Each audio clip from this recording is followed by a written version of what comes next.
This podcast was made possible by Harler Print Co.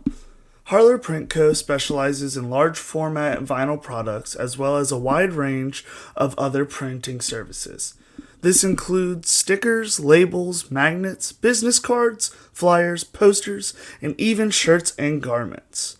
For more information, you can check out their website at www.harlerprintco.com. The link will be in the description. Now on to the show. Warning: this podcast may contain language and content that is not suitable for children. Listener discretion is advised. Hey guys, welcome to Tuddies and Buddies, a daily Double Down Network podcast. I am Cody, I am one of your hosts, goodness, and joining me today is Natey Poo. How you doing, Nate? I'm doing good. We got a lot of shit to cover, guys. Oh yeah, I'm really excited. We got some great stuff for you guys today. But first, we're going to head over to... Never mind, let's just get right into it. Yeah, none of that lame stuff. We got some good stuff to cover today. Exactly. So, is there any movie you want to talk about first, or do I want to say what I got on my chest? Alright, I'm just going to say this first. Daniel Jones doesn't deserve $40 million a year. All right, cool. We're knocking that out real fast. Oh yeah, a 4-year, $160 million extension. Come on, what? All right, so I don't disagree with you, but from some of the things that I've researched on this isn't a super outlandish contract, but at the moment it's gonna look like that. Because, we got Joe Burrow, Justin Herbert, all those guys coming up to get their contracts in the next year or two. And they're going to be making, $45, $50 million a year plus. By the time that they come in, Daniel Jones' contract is going to be like the 12th or 13th highest paid quarterback, which he's a middle-of-the-road quarterback. So really, this is a market value contract. Just it doesn't look market value yet.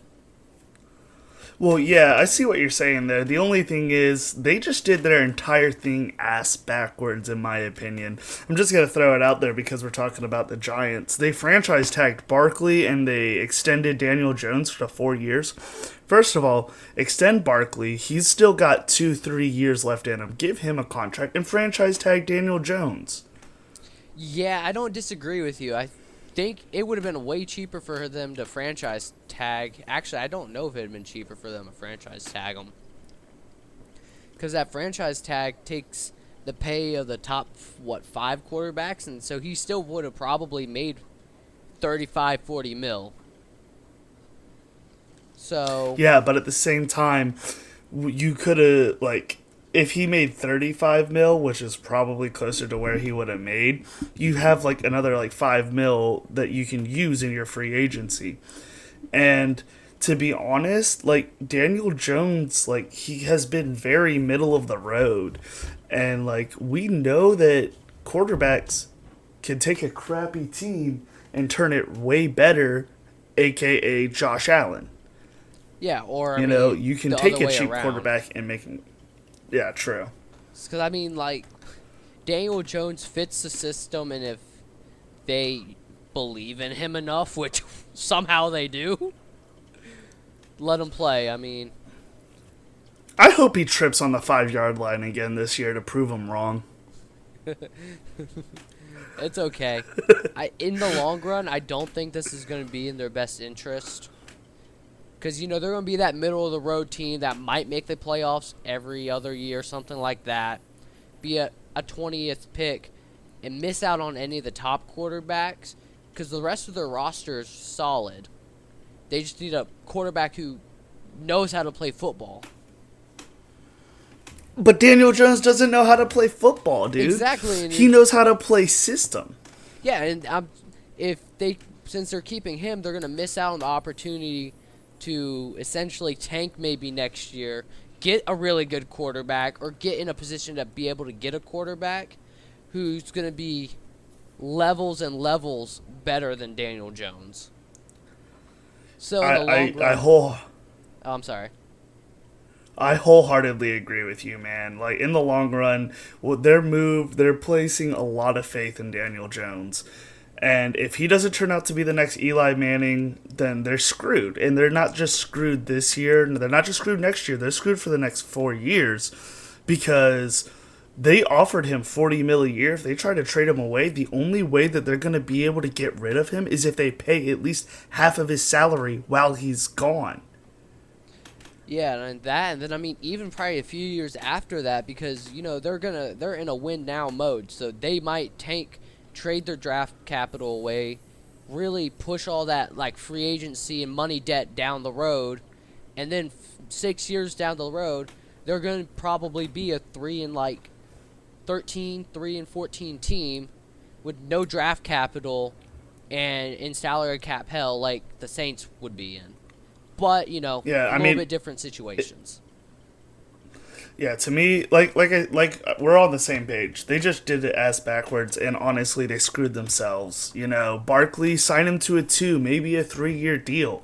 And I mean, if he's still in his prime, if he's still pumping out those numbers after 2 or 3 years, give him an extension on that contract. But you just kind of screwed yourself there.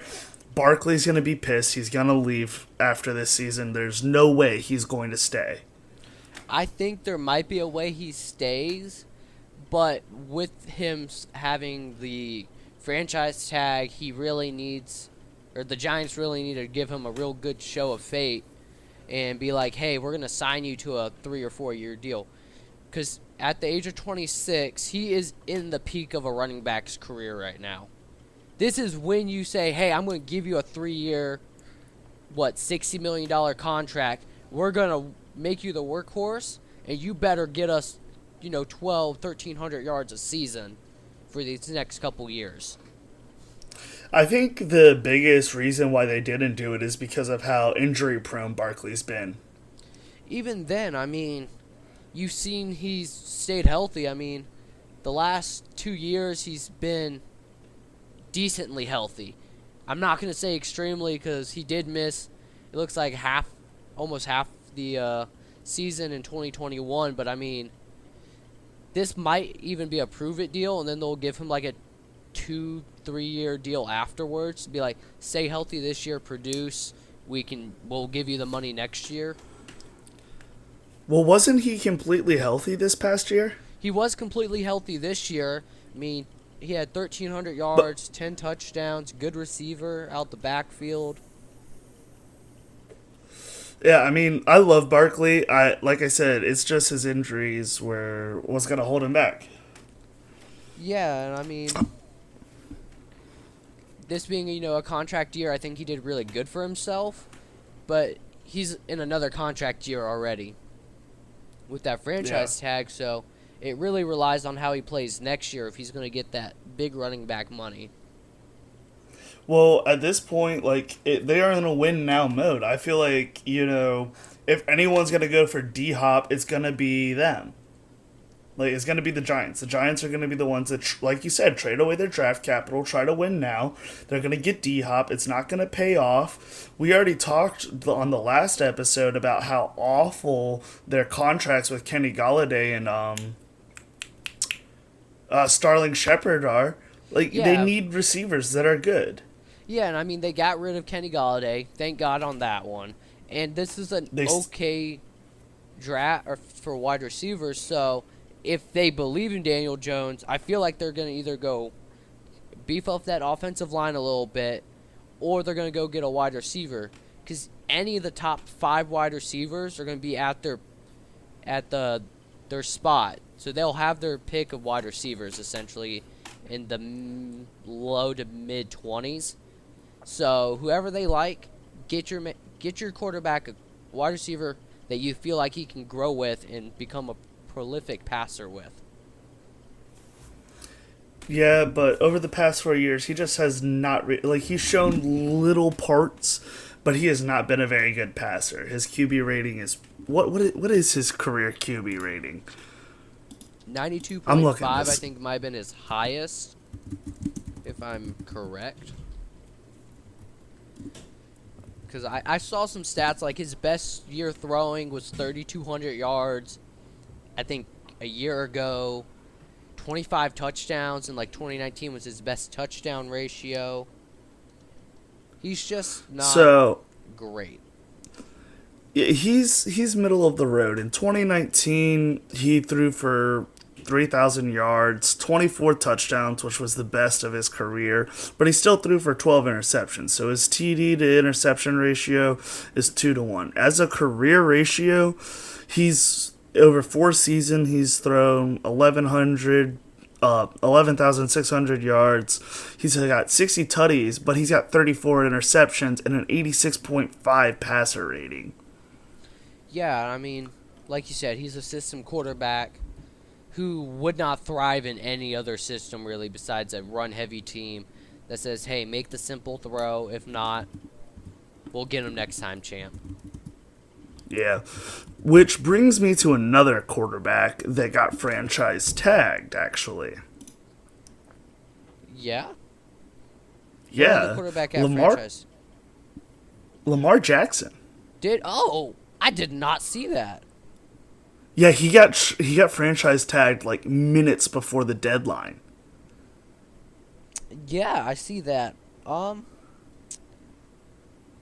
don't know how to feel about that one at the moment because I really don't think the Ravens really want to keep him at this point with the whole saga. Because I mean, if you believed in the quarterback, you give him the money.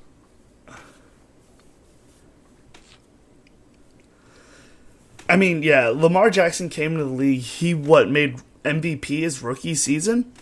Second year, I think. But I mean, still, MVP caliber quarterback here. Yeah, and he was an MVP quarterback right off the bat. Like, I mean, yeah, he was. Let's get this out of here so I can actually see. He's been to 2 Pro Bowls. He was 2019 All-Pro MVP. So, yeah, he didn't win Offensive Rookie of the Year? That's actually really surprising to me. Because he would have been in...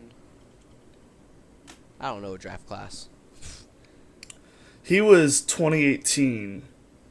He was the same year as Baker. You sure? I'm pretty sure Baker was way earlier.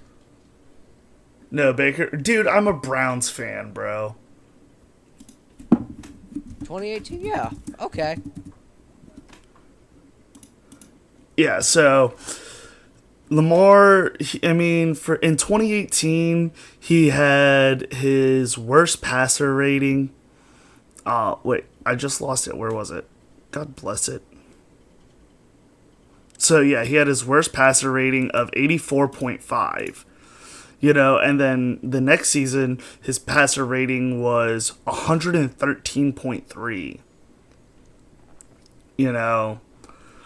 It was a massive improvement, followed by a little bit of a drop-off. But, his touchdown to interception ratio is on point.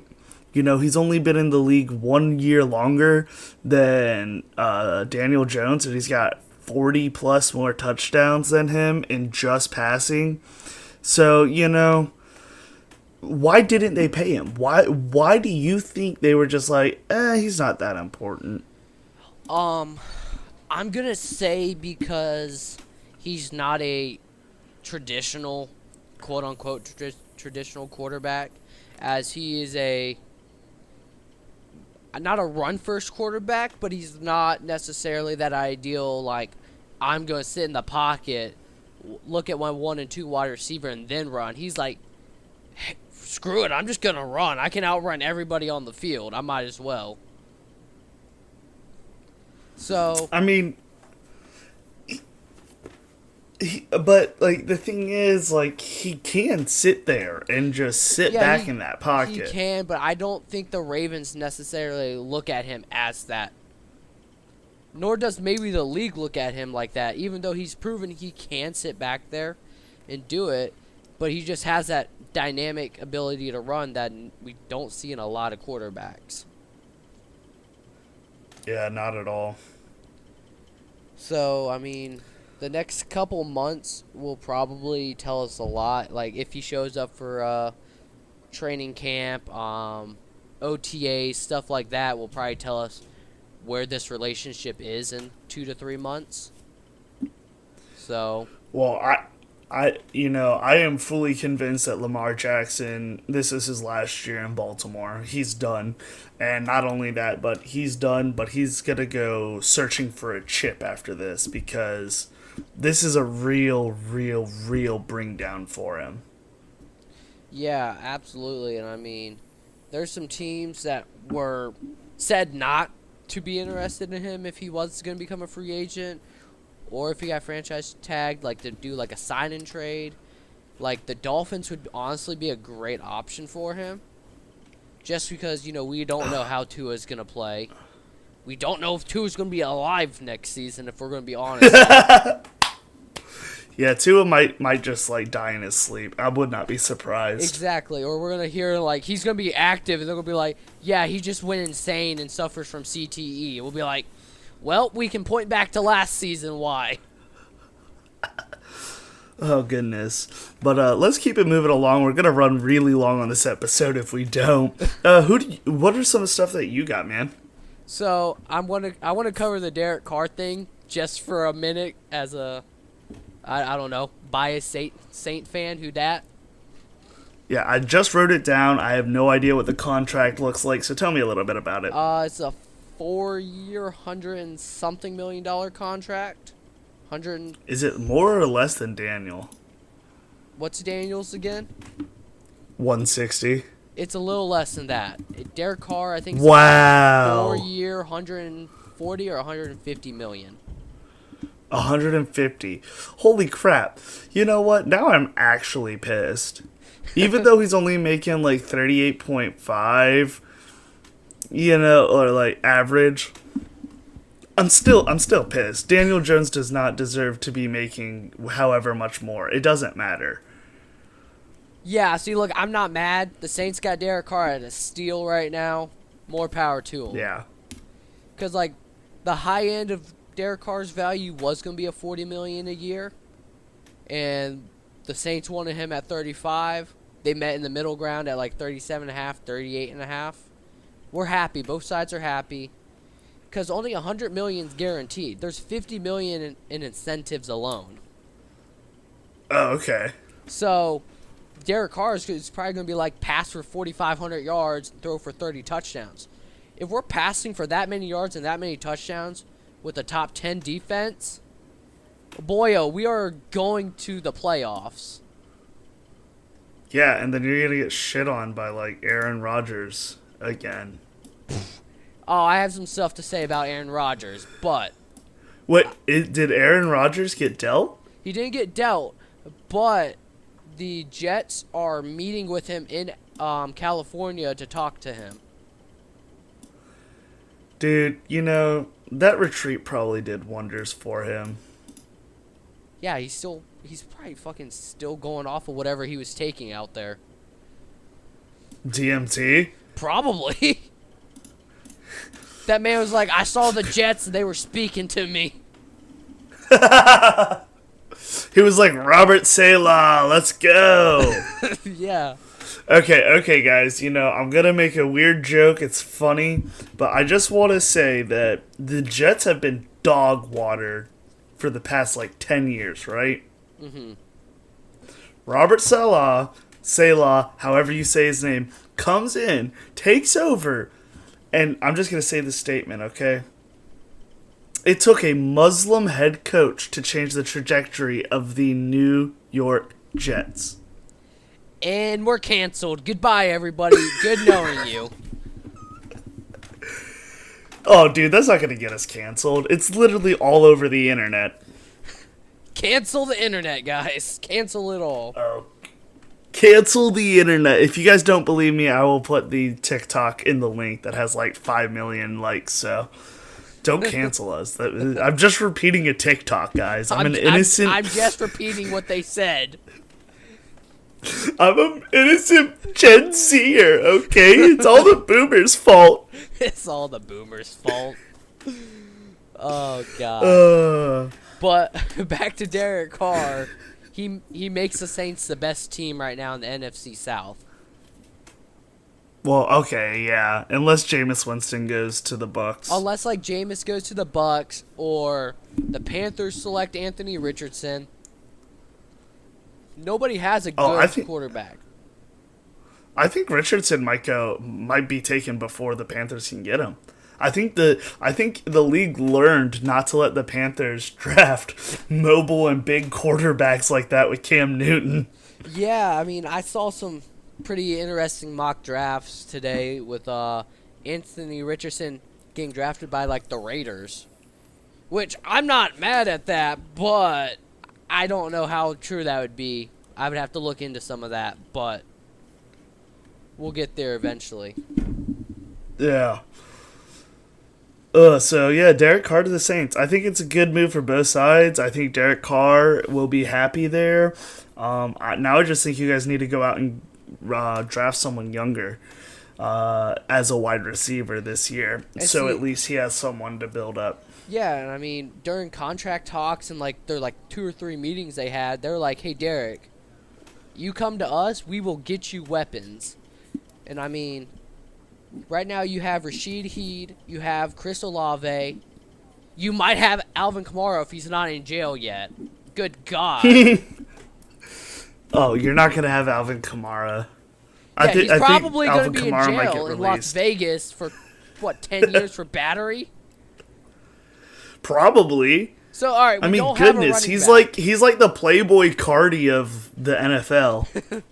Or the Ja Morant of the NFL. Dude, I saw this video of some dude who was roasting Ja Morant, and he played 2K and modified it to have a Glock in his hand while he shot. You see, the ironic thing is Ja Morant went to a private schools. I know. So he has was a little no preppy. hood in him, and he's trying to act hood. Oh, dude, we can talk about that later. I have a funny story to tell you about someone I went to school with. But speaking of the other side of the Raiders, they franchise tagged Josh Jacobs. They did, yeah. I mean, at least they're taking a running back. I mean, he's a top 10 running back who's the whole offense, essentially. So, I mean, overall, I can't really argue. I can't really argue with it. Josh Jacobs is good. He deserves to be in the league. But if I were Josh Jacobs, I would be absolutely pissed. You just lost the best player on the team besides maybe, what's-his-face on the defensive side of the ball. Like Max Crosby? Besides Max Crosby. Yeah, Max Crosby. You just lost the first or second best player on the team. You're going to put faith in Jared Stidham to win you games? If I was Josh Jacobs, I would be pissed that I'm going to have to go back and play with this team because there is nothing else that I want more than to get the hell out of Oakland. I think the biggest reason Aaron Rodgers isn't going there is because Oakland is a shit show right there now. They don't know what they're doing. If they really trusted... They're in Vegas now. Oh, shut up. Oakland, Vegas. It's not the same. Well, all right, hold on. All the dumb things that the Raiders players have done, it might look like Oakland by the time they're done with it.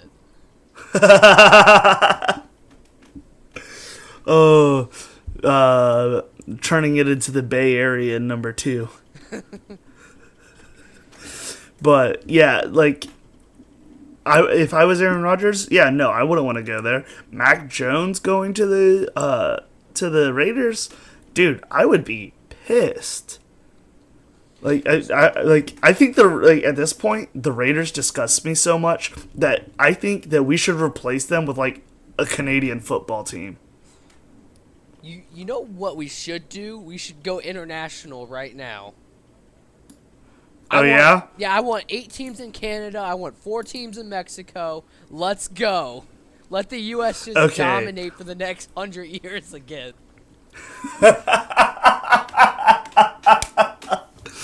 No. So I was watching a comedy show, right? And this guy was like talking about. He was like, imagine if Americans cared about soccer. He was like, you're going to have Tyreek Hill running down the field at 100 miles an hour, kicking the ball. Then LeBron's going to smack that ball so hard it goes to a goaltender and goes into the next stadium to score a goal. I was like, that is the truest statement I've ever heard in my life.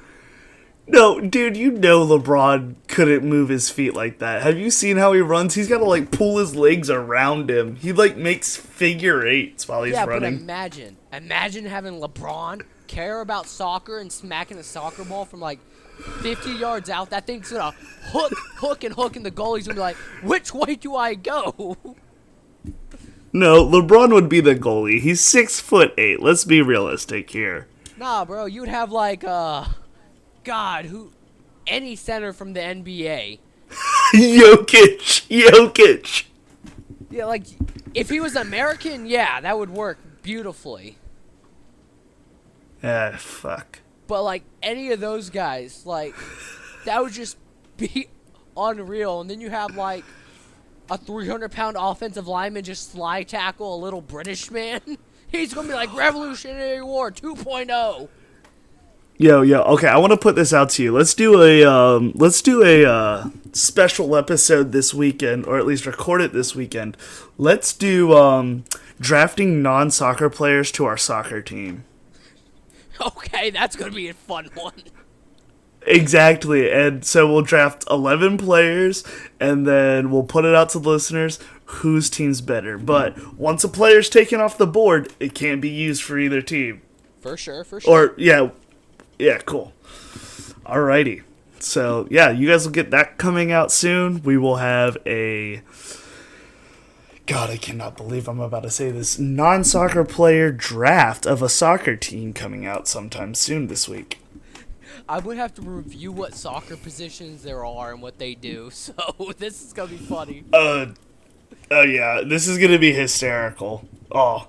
I'd be like, is your job to kick the ball in the goal or to kick other players? That's the only rule. No, there's one other position is to block the goal. No, that doesn't exist. We'll have all 11 people trying to score at one time. Dude, OBJ is goalie. Too? Yeah, we can pick head coaches. I'm going to go Sean Payton. Okay, but if we pick... Gate. Just go after their ankles. Go. But if we pick head coaches, we also have to select a water boy. Okay, I'll do research on the top water boys in the league. No. It's just got to be any person that you would make go around and give all the other players water. And it could be anyone. Can Mia Khalifa count? Sure, why not? He's going to give him another type of water. Oh, I definitely need to put a warning label on this one. They're gonna go into like the medical tent, and she's gonna walk in there. They're like 2 minutes later, they're gonna be like, "Let's go, boy! I'm ready." Do you remember the joke that me and Todd used to say about her? Not off the top of my head. We used to be like, Mia Khalifa's nipples are so big that they look like slices of salami. Oh God. Oh Jesus, yeah. All right, let's get back into it. Let's talk about another quarterback. Geno Smith gets a 3-year, $75 million deal with the Seahawks. What do you think about this, man? Great deal. They're taking essentially the best quarterback off the market that wasn't Lamar Jackson or Derek Carr. Solidifies. And that's a deal. Yeah, I mean, for that, yeah. Because I even feel like he might have more improvement in him next year. As well as it makes it easier for the Seahawks to draft because they don't got to worry about a quarterback now. Go get yourself a pass rusher, an offensive lineman, and just make the team better now. Yeah, I mean, with DK Metcalf and Tyler Lockett, and especially Geno's absolute dimes with the deep ball, yeah, it's gonna be beautiful. Yeah, I mean, I'm not looking at the offensive side as much as like Geno Smith helps it. He helps them by letting them probably draft a defensive player who will make an immediate impact and in turn make Geno Smith's life easier on the offensive side because he doesn't have to try to score every possession. Yeah. Which I think that's the biggest steal of it is that you have a guy who can manage the clock, make some plays when they need to, but still you can now focus on the big name players, because, I mean, looking at the draft, they might now get Jalen Carter if they're okay with the character issues. You might get the best pass rusher and defensive lineman in this class. I definitely could see it happening. Also, I don't think Jalen Carter is going first round anymore. But if you guys, I think we talked about that on one of our previous episodes, though. I think we mentioned it. I don't think you stated your opinion that he won't go in the first round. But oh no, he's not going first overall. I think he's gonna go late first round, early second round now. No, he's still going to go within the top 10 unless more character issues come out. Or if he just didn't interview well with teams, then that might change something. But I don't usually get that information until, a week or two later.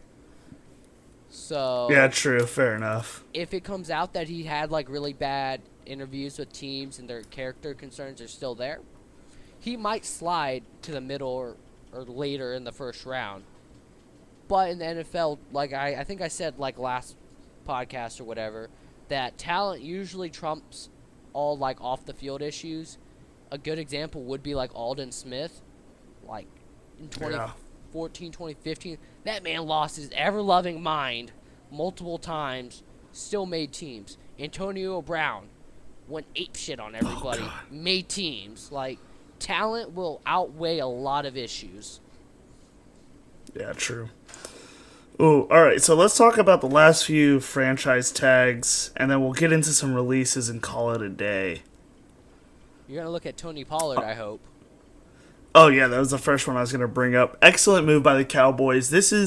To me, this was the best move that was made in the past several days. The Cowboys, they come out as the A-plus overall winners of the franchise tags and everything leading up into free agency.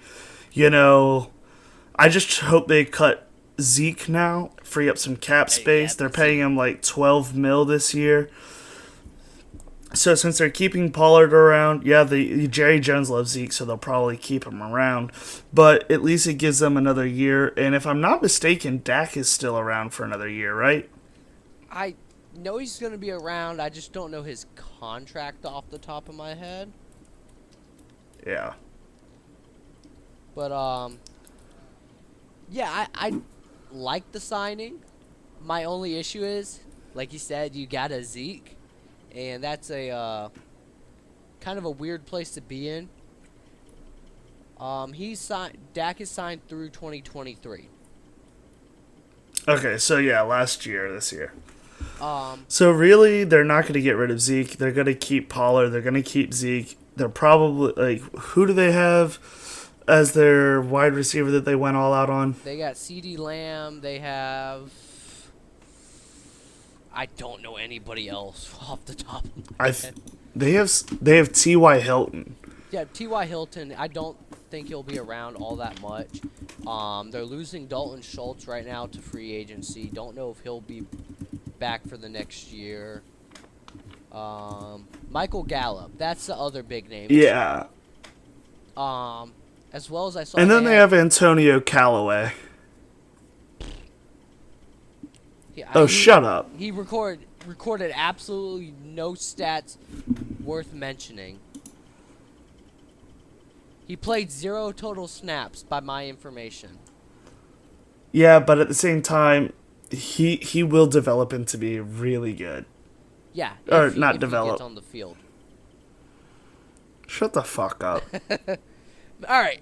Now, you sit down and be quiet as I explain why you're wrong and what's going to come up. So. Oh, I'm always wrong, you dick. So, the Cowboys are going to get Stephon Diggs from the Bills. Somehow, some way. No, they're not. Right? No, that's not going to happen. Dak, Zeke, Tony Pollard, Diggs, Michael Gallup, and CeeDee Lamb all together, and they still lose in the first round of the playoffs. Jerry Jones will wipe the entire slate clean. He's going to tank for some quarterback who he believes in. It's going to be Archie Manning, I promise you. The Texas boy. I promise you. Or Quinn Edwards out of probably. Texas. Yeah, either one of them. I could see that. Oh, the Cowboys are going to be so bad for so long. Thank God. And you know what? Every time they win a single game, you're going to hear the Cowboys be like, the boys are back! And I'm just going to post on Twitter, hey, the boys aren't back. But right now, yeah, the Tony Pollard signing or franchise tag, good play. Just make it worth your time now. Now, I know I mentioned this already, so I'm just going to briefly go over it. Yes, the Washington Commanders franchise tagged Daron Payne. That was probably the smartest move they've ever made. Except selling the team to Jeff Bezos, but we'll leave that for another day. Yeah, we'll talk about that some other time. So, Evan Ingram did actually get franchise tagged, too. Dumb. That's dumb. Yeah, so do I. I think that might have been, besides franchise tagging Barkley and signing Jones to a 4-year deal, I think that might have been the dumbest part of the whole shebang the past couple days. Yeah, I don't know what they're thinking here. You have plenty of receiving tight ends in the draft that you could have got for cheaper, but you decided to franchise tag him. Or just work out a contract that works out for both parties. Even though, yeah, I know the franchise tag is meant for when one player doesn't want to sign, but you're signing anyways. But still, like, Evan Ingram, that is just... Why franchise tag a tight end who isn't even like a Travis Kelce or like a Dallas Goedert player? Because they think he could be, and I don't think he could be. I mean, they obviously went all out of him like halfway through the season last season to get him. They're in that win now mode. I think, like you said, this draft class is not that bad when it comes to wide receivers, so they can get more receivers out there for Trevor Lawrence. I'm thinking that they're thinking that Evan Ingram is going to be like a really good stepping stone and a really good weapon for Trevor Lawrence. I just don't see the connection. I think it's stupid. Might have been the worst, if not the second worst, franchise tag that happened this week. Yeah, I think that's the worst. I just can't comprehend why you franchise tag a tight end, especially if like such a mid tight end. Why franchise tag him? Very, very true. All right, so I'm going to hit a couple release notes. The Chiefs released Frank Clark, and the Vikings released Eric Kendricks, both of which, they're both veterans. They're getting older. They haven't been as productive, especially this past season. So I think those were great moves. What are your thoughts on those, Ben? I don't necessarily... I think they're like a net neutral. Like, it's good that they let him go, but they both played real valuable roles. Like, Frank Clark is essentially the playoff hero for the Chiefs multiple years in a row. Yeah. But in the regular season, doesn't really show out all that much. Exactly. It's just like what's his name? Jones? Chris Jones. I was thinking Chipper Jones, and I'm like, what the fuck? But yeah, like, I mean, Frank Clark, he's gonna get I would say a pretty good deal somewhere for a team that's in need of a pass rusher, or even like just a third down pass rusher. So any of those teams that are ranked in the bottom half of like getting sacks and pressures, probably gonna look into getting him, or a playoff contender trying to make that very last push. Is Chris Jones in free agency? I thought he had one more year. I'm pretty sure he still has a year. Yeah, that's what I thought. And then, was it Eric Kendricks? Eric Kendricks. Yeah. That one's a little bit more of a iffy move for me, as he's good, but he's kind of old, if I remember correctly. Yeah, 31. I think he's in his... Yeah.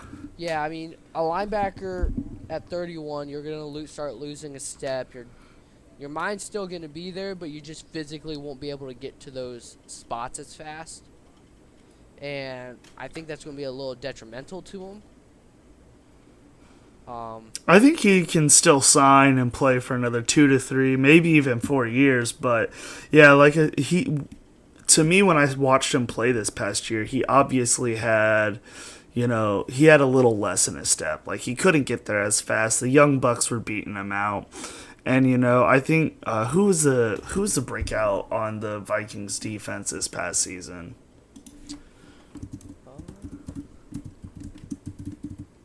There wasn't too many Viking players who stood out to me. So this one I actually got to look up. Yeah, there wasn't too many that stuck out to me either. Zadarius Smith. Oh, all right. So yeah, he's also an older player too. Yeah, but he did really good. Then you have Harrison Smith in there. I think Patrick Peterson needs to go. Yeah, like that entire Vikings defense is on the older side.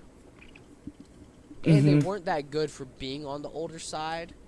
So this is maybe a step to revamping this defense that needs a lot of revamping. Yeah, definitely. I definitely think that the Vikings could have done a lot better. Like I've talked about the shootout with the Bills. The Bills' defense should have played much better than that. That was just unacceptable, especially from a top-tier defense like they're supposed to be. But if the Vikings' defense was a lot stronger and did have that extra pep in their step, they would have easily won that game. They would have been toe-to-toe with the 49ers and the Eagles all season.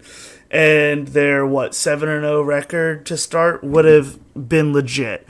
And I think, they have the ability to be a top-tier team, but they need to fix their defense. They have the offense. They need a little more. They need a couple more pieces on the offensive line.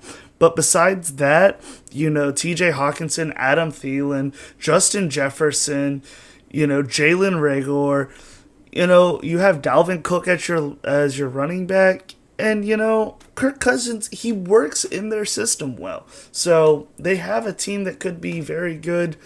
They just fail like the Commanders fail in making stupid decisions. But this one, I don't think is a stupid decision. I think in our players to drop, I had Eric Kendricks as one of, or we haven't gone over the Vikings yet. Crap. Well, they got rid of him already. It. Well, they got rid of him, so I would have had to change my player anyways. Dumbass. Yeah, I mean, at this point, we might not actually be able to do it because everybody's going to be dropped that needs to be dropped. So might as maybe not. Yeah. Are we just calling it off on air? Is that what we're doing now? I think we maybe came to the realization. Yeah. All right, so sorry guys, our series is not continuing. Instead, we're going to start talking about porn stars giving fake soccer players water on our show now. I like your idea. Yes. All right. But we are running really long, so I'm going to have to wrap it up real quick. If you guys like our content, go ahead, head over to our website. I literally posted just earlier today, as of recording, on Tuesday, March 7th. I just posted 3 top targets that the Cleveland Browns need to target. There's also the Weekly Double Down, Current Conversations podcast, all a part of this organization. You guys can check all of it out over on our website, ddoubledownnetwork.com. If you guys enjoy the show, you guys enjoy our other shows, go ahead, head over to our Patreon, subscribe. We have some really awesome stuff in our tiers over there, which include ad-free stuff, interactions with us personally, and even being able to pick out your own episode.